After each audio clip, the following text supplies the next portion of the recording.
resolveram trocar as merecidas férias por trabalho voluntário. Missão Caleb é um projeto da Igreja Adventista do Foi tomada por um mutirão. O salão paroquial parece uma indústria funcionando a pleno vapor. Seraíma, janeiro de 2006, 20 anos atrás. Quando nós começamos a ideia, ela não foi nem assim uma ideia pronta. Tati veio da cidade de Cordeiros estudar na antiga escola agrotécnica. E eu trabalho na escola que hoje é Instituto Federal. Então nós nos conhecemos, né, adventista, eu adventista, Tati também.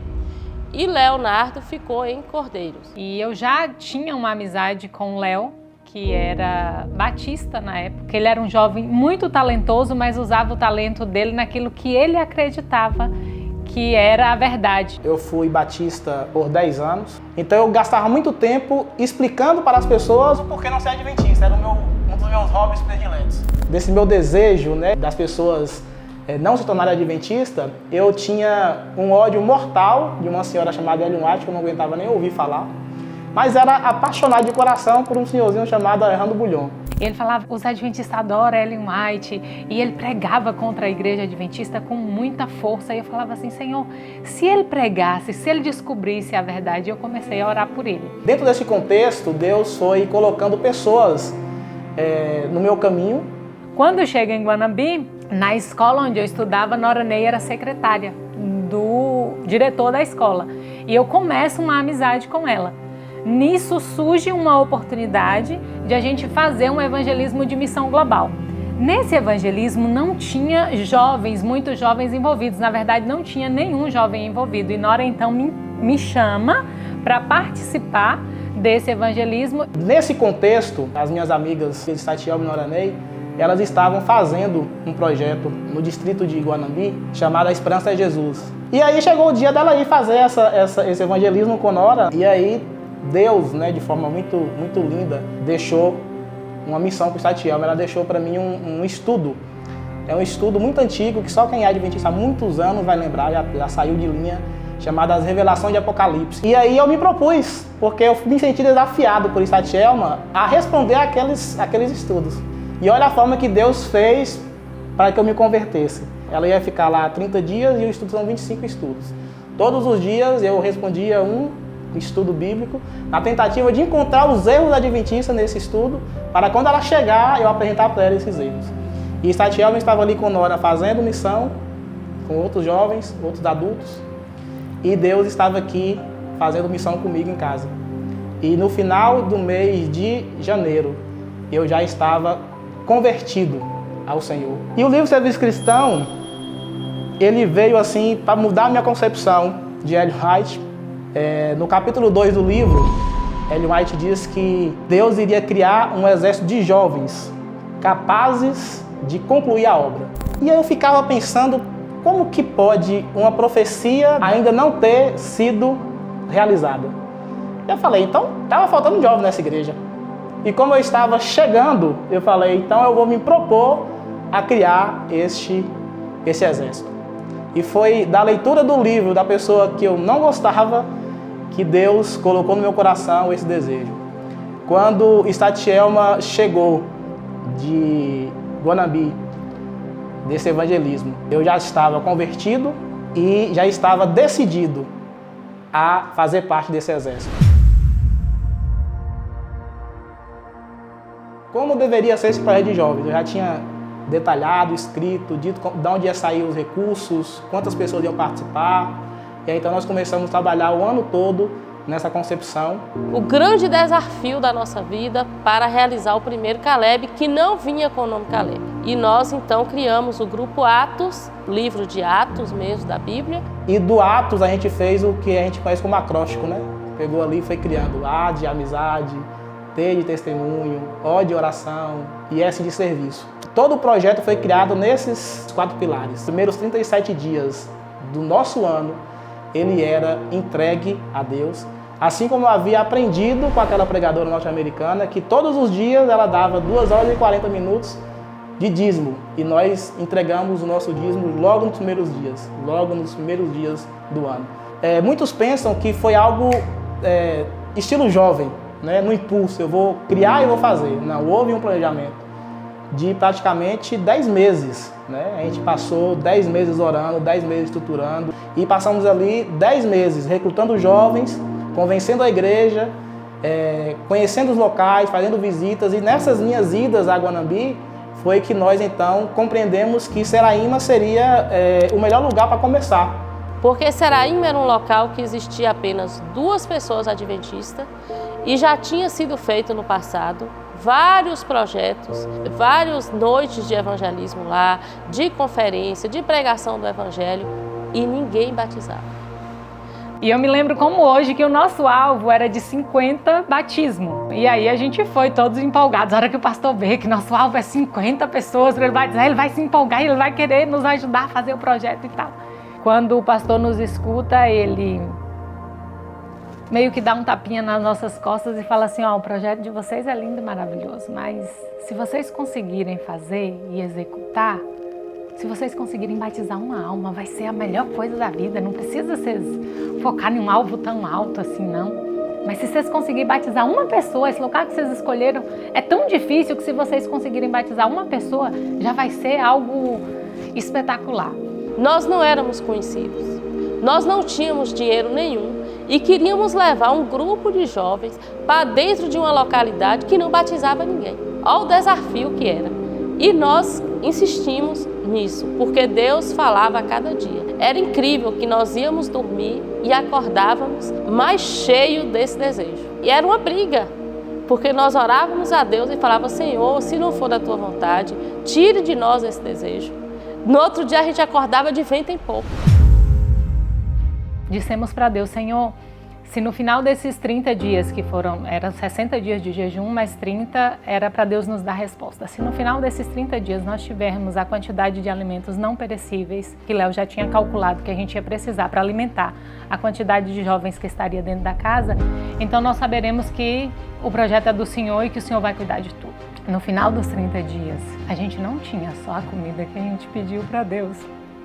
E eu me lembro como hoje, porque o diretor ligou para a Nora e ele falou assim, Nora, tem muita comida, era fim de ano, tem muito alimento que está sobrando aqui na escola e a gente sempre faz uma doação. Você não sabe alguém que está precisando, alguma instituição que está precisando desses alimentos? E nós praticamente enchemos uma van de alimentos.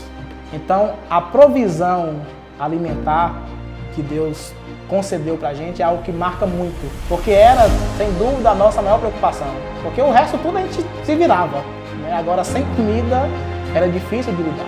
E o que me emociona não era ter o alimento, mas era ter a resposta de Deus que realmente o projeto era dele e que nós não estávamos sendo ousados demais em acreditar que ele estava nos usando. Mas os jovens em quem o projeto nasceu, diz que o projeto nasceu no coração de Deus. E nós estávamos disponíveis para fazer o que ele queria que nós fizéssemos.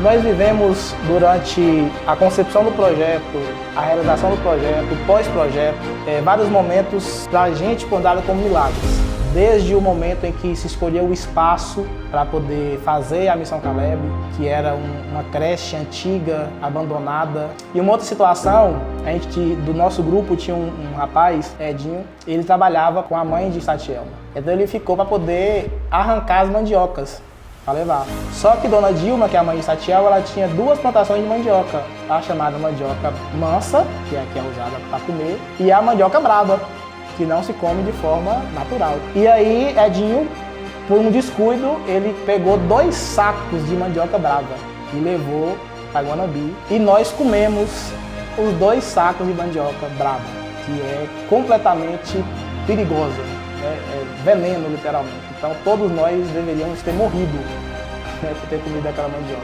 E há 20 anos atrás não tinha acesso à comunicação tão fácil. Então, quando Dona Dilma foi o brejo, se deu conta de que Edinho havia arrancado a mandioca errada e que conseguiu falar com ele que já tinha acabado com o estoque de mandioca. Então, Deus, além de ter dado para a gente todo o alimento que nós precisávamos, Ele nos transformou num alimento que naturalmente seria prejudicial à saúde e Ele nos livrou, né, deste problema.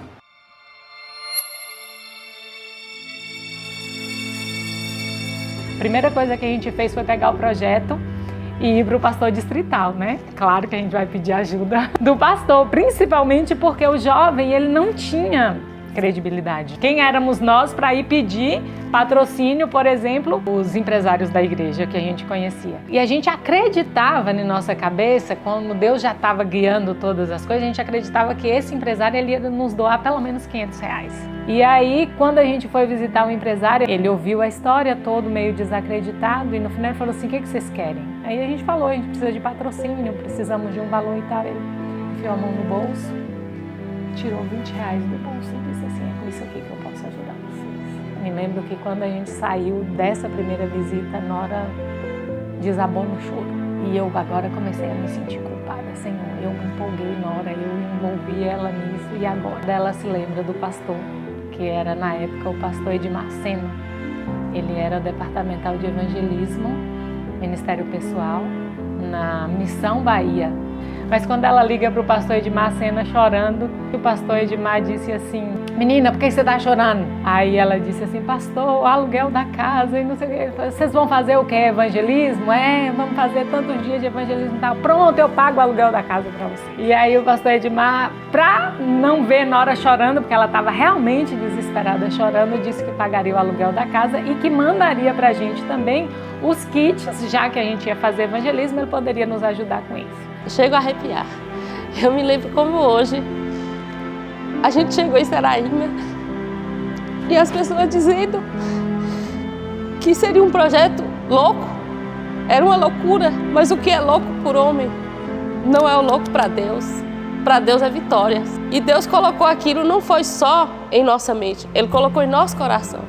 Eu não tenho dúvida nenhuma que a Missão Caleb, antes de nascer em meu coração e no coração de Tati, no coração de Léo, nasceu no trono de Deus. Ele apenas nos usou para isso. Muitas pessoas me perguntam e falam assim, perguntam para mim, para Tati, para Nora, e vocês faziam ideia de que esse projeto ia ganhar essa proporção toda? Não, porque nós não criamos para isso. Eu acho que se nós tivéssemos criado um projeto, vamos criar um projeto aqui para ele poder ser mundial, não teria acontecido. Nós tínhamos um projeto para resolver um problema de uma comunidade chamada Seraíma, que era onde Nora, Ney e Satielma conviviam e não tinha presença adventista. Apesar da Missão Caleb ter tido a cara do Grupo Atos, existiu naquela época muita força jovem, porque o Daílson ele saiu nos 9 estados do Nordeste, procurando jovens que fizessem missão. E foram encontrados da época jovens que faziam dupla, jovens que faziam trios, jovens que pregavam sozinhos, jovens que passavam o ano todo pregando, jovens que doavam as suas férias. O que Deus quis que pegasse foi essa questão de grupo, né? E por isso surgiu a Missão Caleb, que muitos perguntam de onde veio a montanha, né? A montanha veio justamente da história de Caleb, né? Que com 85 anos, quando Josué chegou e pediu para que ele escolhesse a parte, né, da terra prometida que Deus havia dado para ele, ele olhou para as montanhas e falou, eu mesmo com 85 anos de vida, eu quero as montanhas. E as montanhas, ela significa justamente isso. Um Caleb, ele nunca vai escolher a parte mais fácil da missão. Ver a juventude se comprometendo, se envolvendo, tendo a salvação em si mesma e a consequência de salvar outros, que era dar estudos bíblicos para outros, de fazer outras coisas, era consequência da própria salvação que eles tinham adquirido ali durante o projeto. Não só os estudos bíblicos de casa em casa, mas nós também realizamos corte de cabelo grátis, cozinha natural, um louvor, né? Os moradores ficaram assim encantados. Quando nós chegamos em Seraíma com aquele tanto de jovens, invadimos Seraíma, as pessoas pararam. Que grupo é esse? Que povo é esse? Aí eu dizia, é o povo de Deus que veio evangelizar Seraíma. Nós construímos uma câmara de oração e essa câmara de oração funcionou 37 dias e noites também. Você acordar 3 horas da madrugada e ver uma fila de jovens esperando quem ia sair da câmara de oração para ele orar. A Missão Caleb, ela nasceu no coração de Deus. Inclusive, nós não criamos a Missão Caleb, nós criamos o grupo de evangelismo Atos.